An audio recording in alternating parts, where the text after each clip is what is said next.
સુરતમાં વીર નર્મદ દક્ષિણ ગુજરાત યુનિવર્સિટીમાં એબીવીપીએ વિરોધ નોંધાવ્યો। એબીવીપી દ્વારા જીસીએએસ પોર્ટલને લઈને ઉગ્ર વિરોધ કરવામાં આવ્યો। જીસીએએસ પોર્ટલમાં વારંવાર ખામી સર્જાતા વિદ્યાર્થીઓ હાલાકી ભોગવવાનો વારો આવ્યો છે। વિદ્યાર્થીઓના હિતમાં યુનિવર્સિટી બહાર ઉગ્ર દેખાવ કરવામાં આવી રહ્યો છે।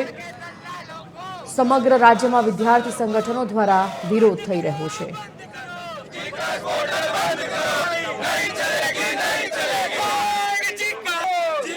आज रोज सूरत समग्र गुजरात 12મા ધોરણના વિદ્યાર્થી આજે भारी संख्या में एक पास थाय कॉलेज में जवानो सपनो जोतो होय पण आ जिकासना लीधे विद्यार्थीनो सपनो तयस नहीं थई जाय। जेनुं कारण खाली आ छे कि आ जिकासना लीधे एक सारा विद्यार्थी जे 12माना सारा टकावारी लईने आवे छतां एने सारी कॉलेज में एडमिशन नहीं मळतुं। एनुं कारण आ जिकास जेवी सिस्टम आ जिकासनी टेक्निकल खामीओ एना लीधे जिकासना लीधे आ विद्यार्थीओ मारा 3 वर्ष एनुं एडमिशन चाले पण छतां विद्यार्थीने एडमिशन मळतुं नथी। हालमां विद्यार्थीओ माटे सरकार द्वारा जे जिकास पोर्टल चालू करवामां आव्युं छे छेल्ला 3 वर्षथी एमां दर वर्षे जिकास पोर्टल में कांई कई समस्या ने लईने विद्यार्थी रजूआत करे छे। विद्यार्थी परिषदना कार्यकर्ताओ सरकारने रजूआत करे छतां बी आमां कोई सुधारो करवामां नथी आव्युं। तो एने लईने आज विद्यार्थी परिषद द्वारा आखा प्रदेशभरमां प्रदेशव्यापी आंदोलनना माध्यमथी जणाववामां आवे छे आ जिकास पोर्टल में सुधारो करो अने साथे साथे जे प्राइवेट युनिवर्सिटीओ छे ए शिक्षण माफियाओ बनीने बेठा छे ए प्राइवेट युनिवर्सिटीओ पण जिकासमां समावेश करो।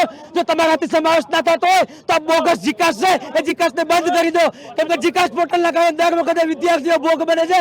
ए विद्यार्थी परिषद क्यारेय स्वीकारशे नहीं।